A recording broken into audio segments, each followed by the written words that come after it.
자, 오늘 성경 공부 요한일서 4장을 공부합니다. 독생자를 세상에 보낸 하나님의 사랑이라는 제목이 되겠습니다.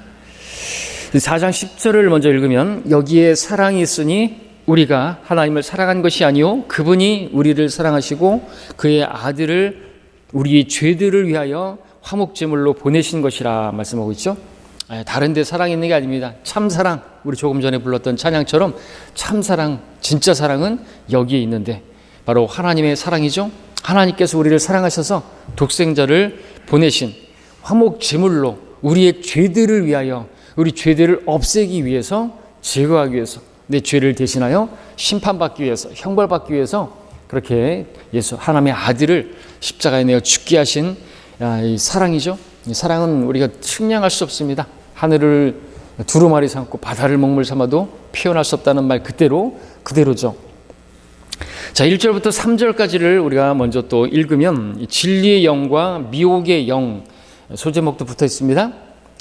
사랑하는 자들아, 모든 영을 다 믿지 말고 그 영들이 하나님께 속하였는지 시험하라. 이는 많은 거짓 선지자들이 세상에 나왔음이니라.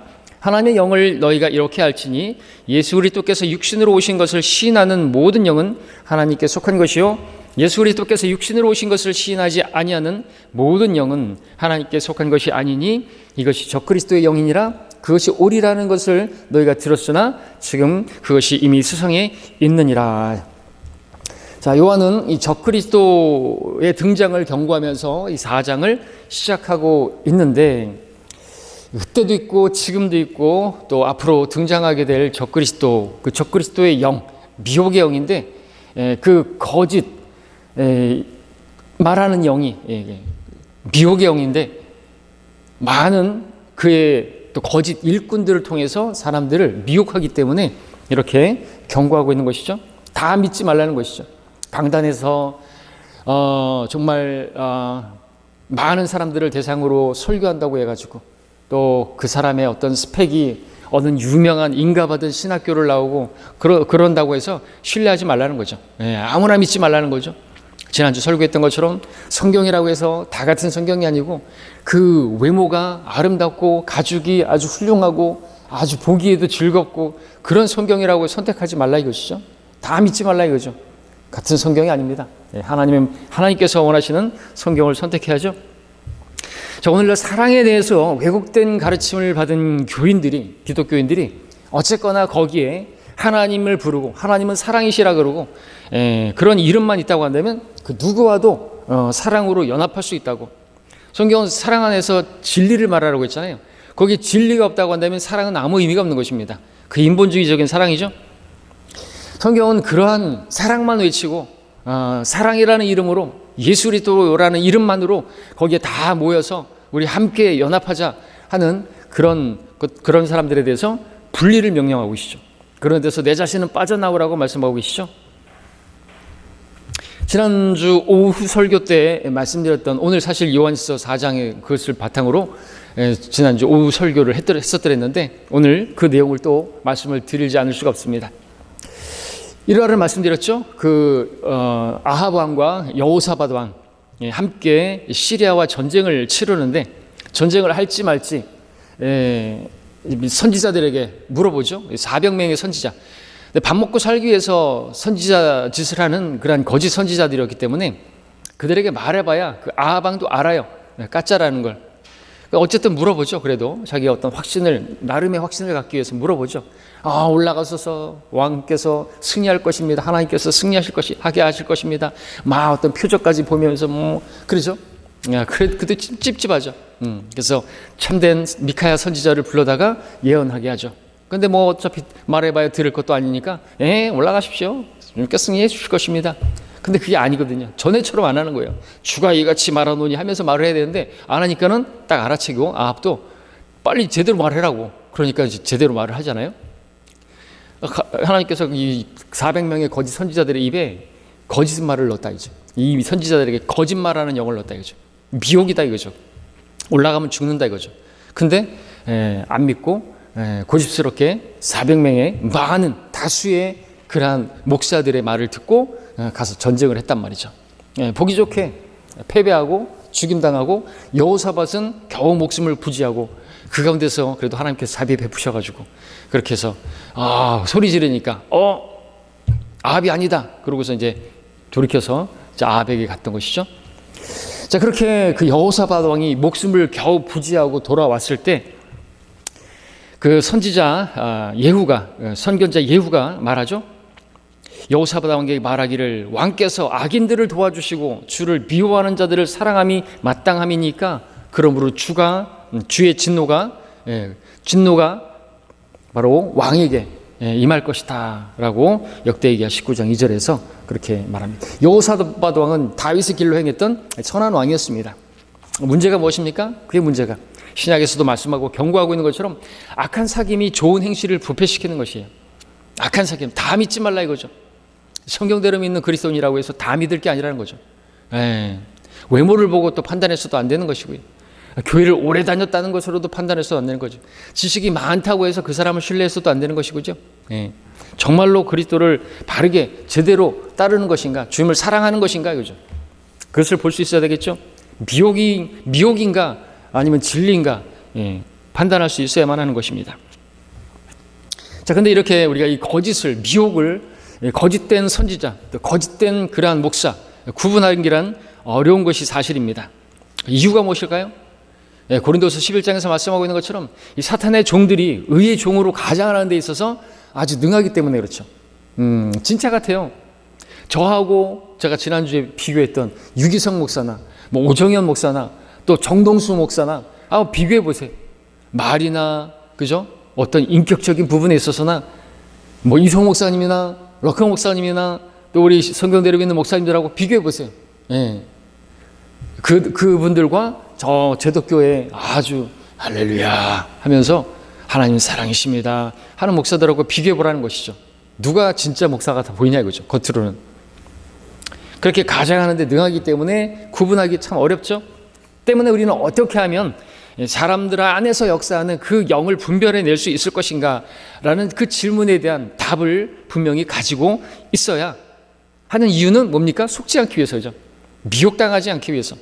갈수록 마지막 때 마귀는 다른 것으로 역사하지 않습니다. 주님 계셨을 때는 막 직접적으로 마귀가 막 사람들이 올라타고 미치게 만들고 병들게 만들고 그런 귀머거리가 되게 만들고 그렇게 귀머거리 영으로 역사하고 실질적으로는 육체를 괴롭혔지만 지금은 아니에요. 주님께서 그렇게 마귀의 권세를 멸하시고 십자가를 지시고 이후로는 갈수록 이제 어떻게 되는 거예요? 미혹입니다. 미혹. 속이는 거예요.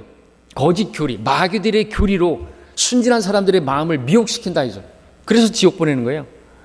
막 미치게 만들고 막 그러는 게 아니라. 그렇기 때문에 우리는 미혹을 구분할 수 있으려면 다른 게 없죠. 진리인가 아닌가만 보면 돼요. 그래서 진리의 말씀을 공부해야 되는 것입니다. 안 그러면 속으니까. 하나님께 또 거기다 강력한 미혹의 영을 보내시는데 어떤 사람들이 그 미혹의 영에 속는 것인가 하니까 진리의 사랑을 받아들이지 않아요. 그래서 구원을 받지 않아요. 구원받지 않으니까 성령께서 없어요. 성령께서 안 계시니까 모든 진리로 인도함을 받지 못하니까 그냥 소경을 따라가는 거죠. 눈이 있어도 보지 못하고 가짜인지 진짜인지 구분을 못하고 그냥 따라가는 것이죠. 그래서 죽음의 길로 가는 것입니다. 자기가 보기에 좋은, 눈으로 보기에 옳아 보이는 자판관 시대처럼 그렇게 자기가 원하는 교회, 자기가 원하는 목사, 자기가 원하는 성경, 자기가 원하는 그런 어떤 신앙, 영혼이 잘 되고 뭐든지 다 잘 되고 그래서 예수님 믿으면 삼박자 축복을 받고 오늘도 무사히 평안하고 하는 일 다 잘 되고 건강하고 자녀들 잘 되고 이런 것만을 위해서 그런 신앙생활을 위해서 믿음을 선택하는 잘못된 것이 미혹된 거예요. 그게 오늘 많은 교회들이 그렇게 가르치지 않습니까? 그리고 사람들은 그런 것들을 좋아하고요. 진리의 사랑을 받아들이지 않아서 하나님께서 강력한 미혹을 보내시니까 별짓을 다 하는 것이죠. 기도원 가서 미치는 사람도 있고요. 그러면 또 기도원 가서 미친 거는 글쎄요. 그 사람이 근데 그냥 정신을 줄 놔버리는 것이죠. 그죠? 그래서 직접적인 마귀의 역사라고 할 게보단 근데 그 위에는 하나님께서 역사하시고요. 미혹의 영을 보내시는 것도 하나님이시니까. 그래서 하여튼 그런 것들 있잖아요. 약을 통해서 그 치유받아야 되는데 막 안수한다 그러고 막 안찰한다 그러고 막 때리고 그래서 죽어버리고 그런 사람들도 많잖아요. 그렇게 되는 게 아니거든요. 그들은 또 가짜 그런 목사들이고 가짜 기도원장이고. 자, 그래서 이 본문에 보게 되면 이 가짜를 분별해낼 수 있는 그 방법에 대해서 세 가지로 나오고 있는데, 첫째는 먼저는 예수 그리스도께서 육신으로 오신 것을 부인하는 자들, 가짜다 이거죠. 적그리스도의 영으로 그렇게 역사하는 것이다. 그들이 이미 있었다. 초대교회 때부터 있었던 것이죠. 말시온 그리고 그의 추종자들이 실제로 그 예수님의 신성을 너무 지나치게 강조하다 보니까 그분의 인성에 대해서 부인을 했어요. 나아가는 육신으로 오신 것조차도 부인한 거죠. 예수님의 육신은 육신이 아니다 이거죠. 우리와 같은 육신을 갖지 않았다 이거죠. 영체로 그렇게 말하는 거죠. 별의별 이단들이 다 있다고 그랬죠. 도세티즘, 아리아니즘, 그리고 그런 마카니즘, 이런 그런 이상한 것들이 있어요. 자, 근데 그 예수님께서 육신으로 오신 것을 부인하는 그와 같은 그러한 그 말시온의 추종자들, 히브리서 2장 14절 17절로 충분히 반박이 가능하죠. 자녀들이 피와 살에 참여하는 자인 것 같이 그 역시 같은 모양으로 동일한 것에 참여하신 것을 누구를 말하는 거예요? 예수님을 말하는 거잖아요. 우리가 동일한 육신을 입었다 이거죠. 예, 육신으로 오신 것을 부인하는. 근데 그 사람들도 그리스도의 신성을 너무 높여드리는 거예요. 칼빈주의자도 그 예수 하나님의 그 주권을 너무나 높이다 보니까 지금 지나쳐버린 것이죠. 그래서 하나님께서 주권적으로 착함받은 사람들만 다 하늘 날아가고 너무 하나님의 그 주대심을 그 권리를 너무 높이다 보니까 그 이단으로 빠져버리는 것이고, 이 말시온 이 추종자들도 마찬가지. 이런 그 사람들도 예수님의 그 신성을 너무나 강조하다 보니까 인성을, 곧 그분의 육신으로 오신 그것까지도 부인해버리더라는 것이죠. 그렇게 동일한 것에 참여하신 것은 자신의 죽음을 통하여 죽음의 세력을 가진 자고 마귀를 멸망시키며 또 죽음을 두려움으로 평생을 노예로 속박되어 있는 자들을 놓아주시랍니다. 이는 주께서 진실로 천사들의 본성을 입지 않으시고 아브라함의 씨를 입으셨습니다. 육신을 입으셨다는 말이죠. 그러므로 그가 모든 일에 마땅히 자기 형제들과 같이 되셔야 했으니, 모든 면에 있어서 그죠. 시험을 받고 있어. 육신을 입어야 되지. 육신의 정욕 이런 것들도 실제로 다 당하신 거예요. 안목의 정욕, 생의 자랑, 시험을 다 받으셨지 않습니까? 그런 거 경험해 보지 않았는데 어떻게 시험 당하는 자들을 능히 도우실 수가 있겠어요? 안 되는 거죠. 신부들은 결혼도 안 했는데 그 결혼한 사람들의 그러한 그 애로 사항들을 그죠? 어떻게 할 수가 있어요? 어떻게 상담해 줄 수가 있겠어요? 안 되는 것입니다. 그래서 목사는, 신부가 아니라 목사는, 추기경이 아니라 목사는 그죠? 한 아내의 남편이 되지. 독신, 혼인을 금하고 마귀들이 그리라 이거죠. 먹는 것을 삼가하게 만들고 뭐는 먹으면 안 되고 중들이나 그것을 가리는 거죠. 그래서 그가 모든 일에 마땅히 자기 형제들과 같이 되셔야 했으니 라고 말하고 있습니다. 히브리서 2장에서 그분은 육신으로 오신 것이 분명하다는 거죠. 자, 근데 오늘날은 예수님의 그 인성을 부인하는, 육신으로 오신 것을 부인하는 이단보다는 오히려 그분의 신성을 부인하는 이단들이 더 많습니다. 맞죠? 대표적으로는 여호와의 증인들 있죠. 여호와의 증인들 뿐만 아니라 예수님의 그 신성을, 그들의 그러한 사상에 의해서 도세티즘 무슨 아리아니즘 이런 자들에 의해서 예수님의 신성이 격화되어지고, 그래서 그런 병개되어진 그 성경이 병개되어진 그 성경을 여전히 신뢰할 만한 번역본이라고 가르치는 그러한 목사들과 신학자, 교수들, 그러한 사람들 다 미혹의 영에 빠져 있는 것이, 그렇지 않습니까?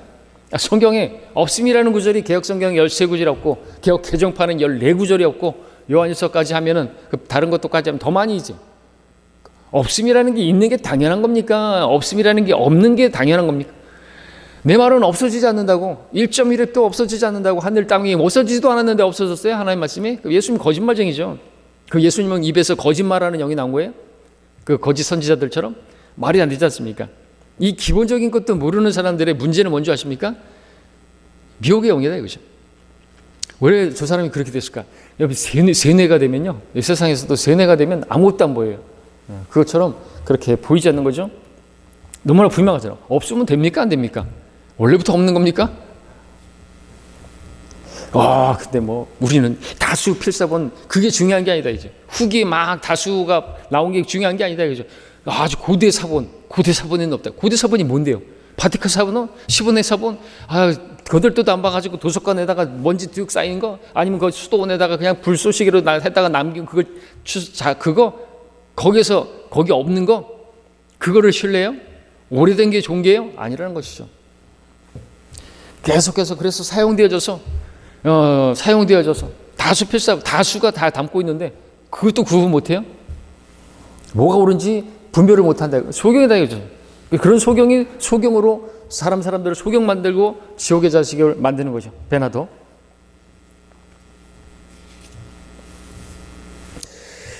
자, 이렇게 여호와의 증인들, 참 하나님을 피조된 신으로 그렇게 만들어버린 것이죠. 예수님의 그 신성을 부인하는 자들, 예수님이 하나님이 아니다라고 삼일체를 거부하는 그러한 자들은 요한일서 5장 20절이라는 이 큰 망치로 박살나죠. 보죠. 요한일서 5장 20절의 마지막에 또 우리가 아는 것은 하나님의 아들이 오셔서 우리에게 지각을 주셨다는 것이니 이는 우리로 참되신 그분을 알게 하려는 것이라. 우리는 참되신 그분, 곧 그분의 아들 예수 그리스도 안에 있노라. 이분은 누구라고요? 참 하나님이시며 영원한 생명이시니라. 이 구절로 박살나는 거잖아요. 그죠? 예수님이 누구라고요? 진짜 그분이 하나님이라고요. 자, 오늘 근데 이 예수님의 신성을 공격하는 자들, 말씀드렸던 것처럼 여호와 증인들뿐만 아니라 병개된 성서들을 신뢰할 만한 번역본으로 추천하는 모든 목사와 신학자들이라고 했죠. 병개된 성서들과 우리 한글 킹제임스 성경을 비교해 보면 알 수가 있는 것입니다. 시간 관계에서 다 찾지는 않겠지만 누가복음 2장 33절 요셉과 주의 모친이 그 아기에 관한 것을 듣고 이상히 여기더라. 개혁성경 개혁개정판 주의 부모라고 했습니다. 아니죠. 요셉은 요셉이고 주님의 아버지가 아닌 것이죠. 43절에서도 그 절기가 끝나서 돌아올 때 아이 예수께서는 예루살렘에 머물렀으나 요셉과 주의 모친은 그것을 모르더라. 주의 부모라고 변개된 성서들은 만들어버린 것이죠. 속이는 것입니다. 누가복음 23장 42절에서는 예수께 말씀드리기를 주여 주께서 주의 왕국에 임하실 때 나를 기억하소서. 예수여. 안 되는 거죠. 이 십자가상에서 예수님이 떠났다 그죠. 하나님 어찌하여 나를 버리셨나이까. 성령이 떠나니까 인간 예수만 남은 거예요. 그래서 예수여라고 말해야 되고 예수여라고 그 강도는 말한 거예요? 아니란 말이죠. 그게 바로 예수님이 그 신성을 부인하는 그러한 사람들의 그러한 변개된 모습이죠. 요한복음 3장 13절에 보니까 하늘에서 내려온 이 곧 하늘에 있는 인자 외에는 아무도 하늘에 올라간 자가 없느니라 말씀하고 있습니다. 개혁성경에는 뭐가 빠졌어요? 하늘에 있는 이라는 단어가 빠졌어요. 그럼 어떻게 돼요? 하늘에서 내려오니 곧 인자 외에는 아무도 하늘에 올라간 자가 없느니라. 너무나 자연스럽죠? 이해가 가죠? 근데 성경이 뭐라고 말해요? 하늘에서 내려오니 그런데 곧 하늘에 있는 인자 외에는 아무도 하늘에 올라간 자가 없다. 이렇게 되면 어떻게 합니까? 예수님의 무소부지를 가르쳐 주는 거죠. 하늘에서 내려오셨는데 하늘에도 여전히 있어요. 무소부지하신, 무한광대하신 바로 그분의 신성을 보여주는데 하늘에 있는 이라는 단어를 삭제시켜버린 것이죠. 디모데전서 3장 16절 대표적이죠. 논쟁의 신비, 경건의 신비, 논쟁의 신비래. 경건의 신비는 논쟁의 여지가 없다 이거죠. 하나님께서는 육신으로 나타나셨고, 근데 그는 육신으로 그러면 어떻게 돼요? 하나님께서 육신으로 오신 그분이 예수님이시다 이죠. 예수님께서 육신으로 오신 것인데 그 육신으로 오신 그 예수님이 여전히 하나님이시다 이죠. 그 하나님으로서 그것을 부인하는 것은 그건 경건의 신비를 부인하는 것이고 이거 가지고 논쟁할 게 아니라는 거죠. 논쟁의 여지 없어요. 경건의 신비는. 논쟁하는 사람들이 근데 있죠? 아니라는 거죠. 자, 그렇게 해서 우리가 구분할 수 있고요. 또 미혹의 영을 분별할 수 있으려면 어떤 사람이 세상에 관한 말로 세상의 관심을 끌게 하는지를 보면서 우리가 분별할 수가 있습니다. 5절을 보십시오. 4장 5절에 그들은 세상에 속하였으므로 세상에 관한 말을 하나니 세상이 그들의 말을 듣느니라. 자, 그리스도인이라고 한다면 예수님께서 그러셨던 것처럼 세상으로부터 미움을 받는 게 너무나 당연하고 자연스러운데, 왜냐하면 세상에 대해서 그 일들이 악하다고, 이 세상의 신은 마귀고 이 세상은 개수가 안 된다고, 아무리 정치가 무슨 거듭나고 이런 거 없죠. 거듭나는 것도 그런 것이 거듭나는 것도 아니고, 세상에 그 일들이 악하다 이거죠. 안 된다 이거죠. 끝이 마지막으로 멸망하고 하나님께서 다 불타 없애버리기로 작정해 놓으셨고 그런 것들을 얘기하면 미워합니다. 자, 그럼에도 불구하고 성령의 인도로 말하는 사람들은 이 세상에 대해서 부정적으로 말합니다. 책망하기 마련입니다. 주님께서도 요한복음 16장 8절에서 말씀하셨던 것처럼 그렇게 책망하죠. 세상에 대해서, 죄에 대해서. 그래서 이 세상에 속한 사람들에게는요, 우리가 마치 입냄새 나는 사람을 피하는 것처럼 그렇게 자연스럽게 그들과 멀어질 수밖에 없고 그들이 스스로 그렇게 분리되어지죠. 때문에 이 세상의 어떤 정치인들이라든지 어떤 언론인이라든지 경제인이라든지 그들이 추켜 세우는 그런 목사들은요, 하나님의 사람일 리가 없는 것입니다. 우리가 사도 바울도 말했잖아요. 내가 사람들에게 호감을 사랴? 하나님께 사랴 이거죠. 내가 아직도 사람들을 기쁘게 하려고 한다면 난 그리스도의 종이 아니라고죠. 윈윈은 없습니다. 세상 사람들에게도 기쁨이 되고 하나님께도 기쁨이 되고 아니라는 것이죠. 우리가 예수님을 증거하면 분리가 일어나는 것입니다. 분명한 분리가. 그래서 우리가 세상에 속한 사람들이라고 한다면 세상이 우리를 환영하겠지만 우리가 진리를 전한다고 한다면 분명한 분리가 일어납니다. 하나님의 사람들은 세상에서 절대로 존경받거나 인정받거나 그렇게 환영받지 못했고 영접받지 못했던 것이죠. 예수님도 영접받지 못했잖아요. 자기 백성에게 오셨으나 그들이 거부해버렸습니다. 자, 세 번째는 하나님께 속한 사람들의 말을 듣는지를 통해서 미혹의 영을 분별할 수가 있습니다. 6절에서 요한일서 4장 6절에 우리는 하나님께 속하였으니 하나님을 아는 자는 우리의 말을 듣고 하나님께 속하지 아니한 자는 우리의 말을 듣지 않느니라. 이로써 우리가 진리의 영과 미혹의 영을 아느니라고 했습니다. 여러분의 말을 듣는다 이거죠. 우리 성경이 변개되었다는 것을 이야기해 준다 이거죠. 그것을 듣는 사람들은 진리의 영에 지금 인도함을 받고 있는 거죠. 성령께서 지금 그를 인도해 주고 계시는 것이죠. 근데 그걸 거부한다 이거죠. 성경이 36,000 군데가 변개되었고 2,200단어가 삭제되었고 14구절이 삭제되고 아예 통째로 없고 그런 얘기해도 콧방귀 낀다 이거죠. 그냥 미혹된 것입니다. 미혹의 영을 분별할 수 있는 것입니다. 상식적으로 생각해도 상식적인 사람이라도 우리가 진리를 전하면 받아들이죠. 복음만 전해도 자기가 또 정직한 사람이라고 한다면 자기가 죄인이 아니라고 말할 수 없잖아요. 자기는 죄를 한 번도 안 져봤다고 그런 말은 안 하지 않습니까? 자신의 그 죄인됨을 시인하고 또 자기가 잘못된 걸 알았다고 한다면 바른 것을 보여줬을 때 정직하다고 한다면 그 자기의 오류를 시인하고 그 바른 것을 붙들지 않습니까? 근데 미혹의 영을 따르는 사람들은 아무도 하나님의 말씀을 제시해도 고집불통해요. 고집을 피웁니다. 우리 조상 때부터 써온 성경이고 그러면서. 왜냐하면 진리를 수용할 마음이 없기 때문에 그렇습니다.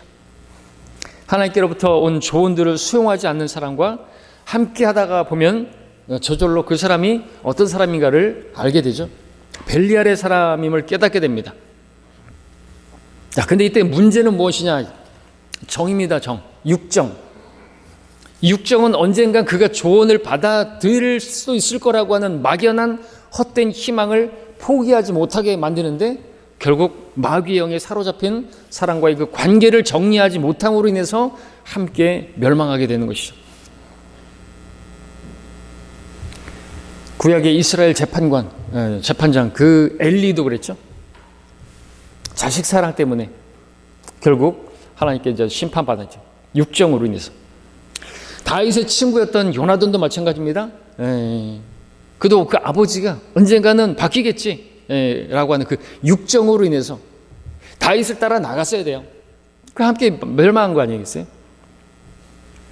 그래서 하나님의 그 뜻보다 분명히 하나님께서 보여주셨는데 그 뜻보다 인간적인 육정에 이끌려서 그걸 앞세우게 되면 누구나 그렇게 망한다라고 하는 것을 우리에게 보여주고 계시는 것이죠.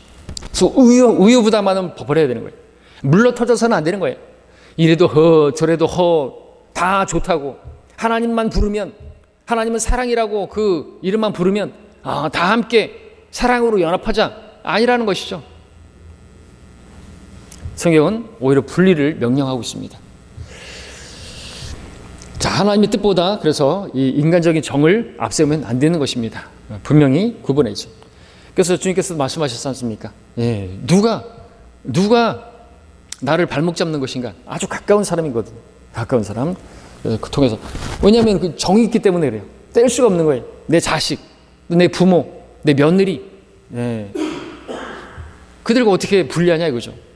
근데 그렇게 분리하지 않고 우리 성경대로 믿는 교회에서도 계속 있다가 온 가족이 다 배교하게 되는 일들이 벌어지지 않습니까? 하나님의 뜻을 따를 것인가죠. 우리 강릉의 우리 정영영 목회자를 존경하는 이유는 가족 먼저가 아니었어요. 하나님 말씀이 먼저였어요. 그래서 분리하지 않았던 것이거든요. 지금 뭐 하고 있어요? 거기 나가 아버지 결국에는 그 젊은 나이에 돌아가셨죠. 그리고 거기에 목사한다고 하는 그 사람은 이름도 바꾸고 청주로 와가지고 지금 아무것도 못 하고 있고 뭐 유튜브로 올리고 있고 한다는데, 그리고 거기 있는 어디 음성 거기는 뭐 하고 있어요? 없어요. 사람 오래 갔죠. 조금 버텼죠.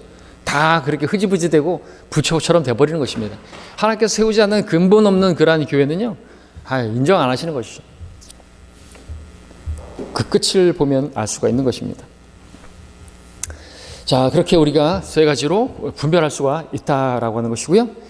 그 다음 우리 9절 10절을 보도록 하겠습니다. 9절 10절에 보니까 우리를 향한 하나님의 사랑이 이렇게 나타났으니 곧 하나님께서 그의 독생자를 세상에 보내신 것은 우리로 그를 통하여 살게 하려 하심이라. 여기에 사랑이 있으니 우리가 하나님을 사랑한 것이 아니요 그분이 우리를 사랑하시고 그의 아들을 우리 죄들을 위하여 화목제물로 보내신 것이라 말씀하고 있습니다. 화목제물을 통해 나타난 사랑입니다. 자, 사랑.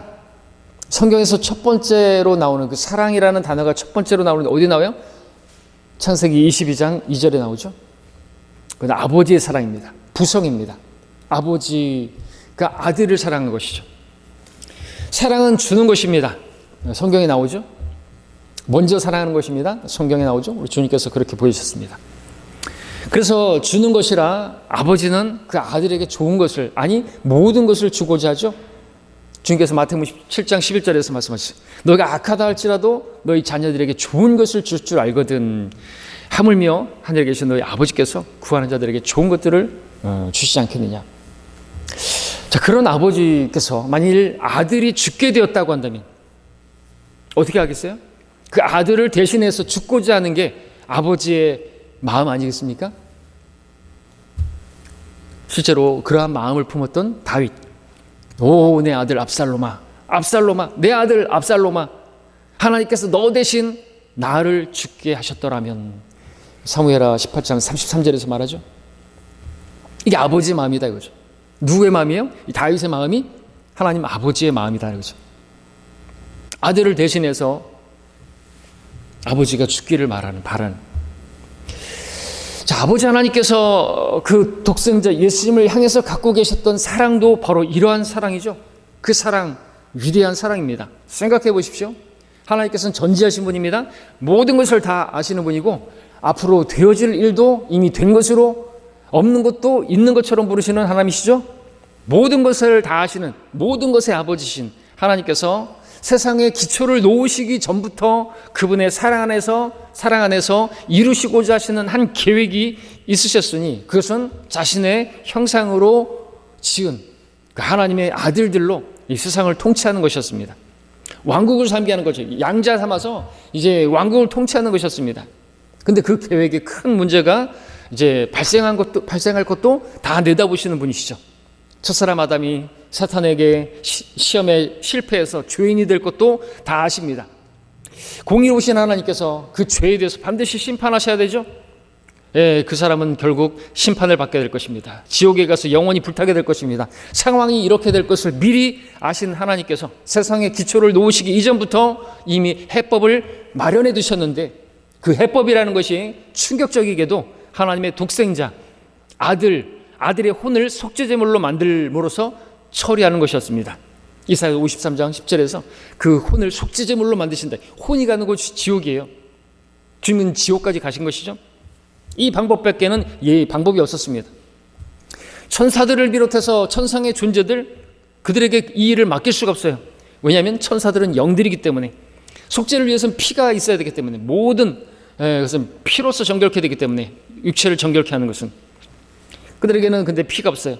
동물들에게도 맡길 수가 없었습니다. 그것은 일시적이었습니다. 동물 또한 그 아담의 그 범죄로 인해서 저주받았고 정결하지 않기 때문에 일시적으로는 했지만, 그래서 그 동물의 피로는 죄들을 제거하는 것이 불가능했죠. 그래서 아버지 하나님께서는 죄를 알지도 못하는, 죄가 없는, 흠이 없는 아들 예수님을 죽음에 내어 주셔야만 했던 것입니다. 자, 그런 상황에서 아버지께서는 차라리 자신이 죽었으면 하는 마음 왜 없으셨겠습니까? 그런 마음이 근데 있으셨을지라도 그분께서는 한 영이시니 그 일을 하실 수가 없는 것이죠. 그래서 어쩔 수 없이 아들을 죽음에 내어줄 수밖에 없었던 것이죠. 이게 사랑입니다. 하나님의 사랑이에요. 이 사랑이야말로 성경을, 킹제임스 성경을 당시에 150회 이상 읽었다는 킹제임스 성경의 권위자 러크만 박사님조차도 그 이유를 알 수 없다고 고백했던 바로 그 사랑인 것입니다. 더 러브죠. 벌레만도 못한 나를 위해서 온 우주를 창조하시고 운행하시는 그 아버지 하나님께서 그분의 사랑하는 독자 아들을 내어주시고, 원수 같은 우리들을 받아들이는 거, 죄인인 우리들을 양자 삼는 거, 아들을 죽이시고 눈에 넣어도 아깝지 않은 그런 사랑하는 아들을 죽이고, 이거는 도저히 우리의 머리로는 이해할 수 없는 놀라운 사랑이죠. 그래서 찬양가에 그런 놀라운 사랑의 이야기가 계속 써지고 있죠. 그건 우리와 같은 동일한 사랑을 받은 그런 성도들이 작사한 거거든요. 그 큰 사랑, 그 크신 하나님의 사랑, 그냥 사랑이 아니에요. 우리가 측량할, 하늘을 두루마리 삼고 바다를 먹물 삼아도 다 기록할 수 없는, 어떻게 표현 못할 사랑이다 이거죠. 바로 우리가 아는, 바로 이 세상의 기초가 놓이기 전부터 영원 전에 하나님께서 계획해 놓으셨던 그 사랑이 2000년 전에 갈보리의 십자가에서 나타났다는 사실, 그 사랑을 거부하지만 않는다면 누구든지 하나님의 아들들이 되게 하신다는, 바로 그것이 복음이죠. 의롭게 된다 이거죠. 하나님의 사랑 정말로 놀랍지 않을 수가 없습니다. 자, 그리고 오늘 우리의 본문에서 요한일서 4장에서 특별히 화목제물이라는 말씀을 보았죠. 화목제물, propitiation이라고 쓰고 있는데, 이 화목제물은 이제 이 달래는 것입니다. 달래는 것에서 나왔어요. propitiate에서 나온 것인데, 요한일서에서 말씀하시는 이 화목제물은요, 구약의 화목제물과는 그 성격이 다릅니다. 구약의 화목제물은요, 죄 때문에 드려지는 것이 아니라 이미 하나님께서 그들과 화목하셨다라고 하는 그것에 감사해서 자원함으로 드리는 그러한 제물이었던 것에 비해서, 요한일서에서의 이 화목제물은 죽음이라는 삭스를 지불하고서라도, 죽음이라는 그 삭스를 지불하라고 요구하는 그 율법의 그 외침을 달래기 위해서, 프로피테이트, 우리를 살리시고자 하나님께서 내어주신 그 제물인 것입니다. 자, 이걸 어원을 자꾸 이야기하는 이유가 있는데, 이 달래는 수단으로 내어 놓아졌다는 점에서 예수님께서 그렇게 이 달래는 그 율법의 요구를 달래기 위해서 내어 주인 바 되었던 예수 그리스도의 그 희생, 이것을, 이 화목제물을 우리가 어디에서 살짝 볼 수 있냐면, 재판관기에 나오는, 여러분들 그 레위인의 그 첩 사건 아시죠? 그 첩을 그 불안당 같은 벨리알의 자식들에게 내어줬잖아요. 그 19장, 재판관기 19장에 보니까 기브아의 그 베냐민인들이 벨리알의 자식들인데, 한 노인의 집에 와가지고 왔는데 그 레위인 그 방문 나그네 내놓으라고, 우리가 그를 알고자 한다 이거죠. 뭔 소리예요? 동성애 하겠다는 거예요. 그 남자를, 그 청년들이, 그 놈들이, 그러니까 그 남자를 내놓으라고 하니까 그 노인이 그러지 말라고, 그런 못된 짓 하지 말라고. 그런데 아주 고집 피우죠. 그랬을 때 아무리 그 노인이 달래보려고 해도 그들은 물러서지 않았습니다. 결국 레위인이 그들을 달래기 위해서 한 처방이 뭐냐니까, 자기의 그 아내를, 그 첩을 그들에게 내어주는 것이었죠. 자기 첩을 그들에게 내줬고, 그들은 밤새 그 여인을 욕보이고 그리고 결국에 죽임당한 것이에요. 그리고 그들은 돌아갔습니다. 자, 이것을 한번 예수님께서 당하신 그 치욕, 수치와 또 죽음과 연결해 보십시오. 같은 것이죠. 예수님은 우리의 화목을 위해서, 하나님과의 화목을 위해서 우리를 대신해서 율법이 요구하는 그 심판 앞에 내던져지셨던 것인 건데, 그래서 그렇게 윤관당한 거예요. 머리에 가시관이 쓰시고 채찍으로 벌거벗겨지고 그리고 십자가에서 그렇게 죽으셨던 것이죠.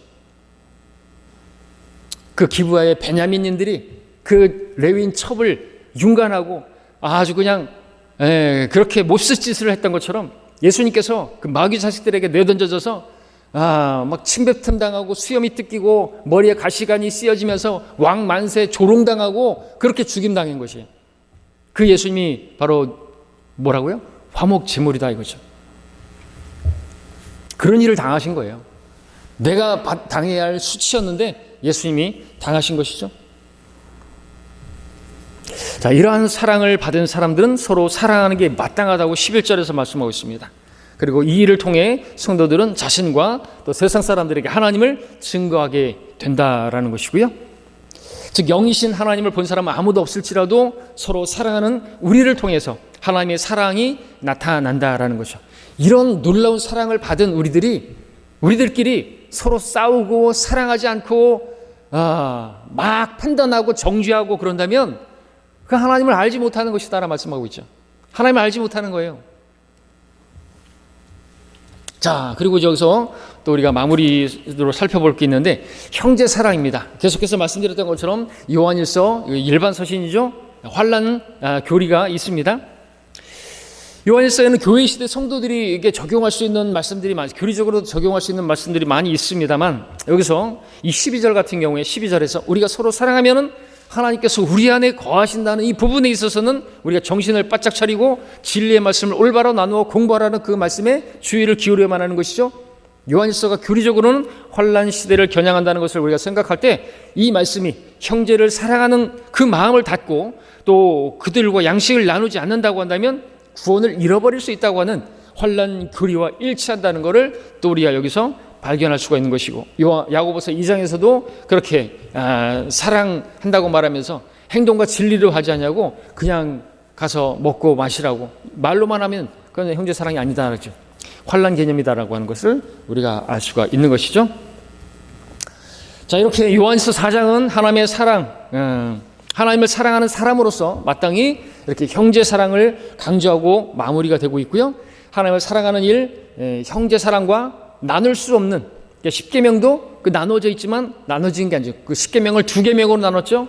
그래서 1계명부터 4계명까지는 하나님을 사랑하는 것, 5계명부터 10계명까지는 바로 이웃을 사랑하는 것, 그것은 형제를 사랑하는 것. 유대인들은 그렇게 한 가족이기 때문에, 그리고 그것은 한 계명이라고 말씀하시고, 이것은 떨어지는 거 아니에요. 하나님을 사랑한다고 하면서 형제를 사랑하지 않는 사람은 하나님을 알지 못하는 사람이고 거짓말하는 사람이고 그 사람은 미혹의 영에 적그리스도의 영에 지금 인도를 받고 있는 것이죠. 하나님 사랑, 형제 사랑하지 않는 사람들은 벨리알의 자식이 되는 거예요. 교회 떠나는 사람들 있잖아요. 그런 사람들은 그래서 이교도나 세리같이 여기라고, 그들은 예전에 그런 형제가 아니에요. 분별 못하고 육정으로다가 계속해서 그 악한 사귐을 계속 하게 되면 미혹된다 이거죠. 종창처럼 그 말이 퍼져나가지고 암처럼 퍼져가지고 그 사람도 사망하는 것이죠. 왜 그런 거예요? 하나님의 말씀에 경고를 주의하지 않았기 때문에 그래요. 사귀지 말라고, 교제하지 말라고, 옛날에 그 사람이 아니라고, 미혹의 영에 사로잡힌 것이고 거짓말하는 게 영이 나오는 것인데 자꾸만 그걸 분별하지 못하고 그러면은 하나님 말씀을 무시했기 때문에 하나님께서 같이 어떻게 망하게 만드는 것밖에 없는 것이에요. 경고하고 있지 않습니까? 그래서 우리가 이런 말씀들을 잘 분별하고 명철을 얻어서 우리가 이 믿음의 길을 잘 달려가야 하겠습니다. 여기까지 하고요. 다음에는 요한일서 5장을 또 공부하겠습니다.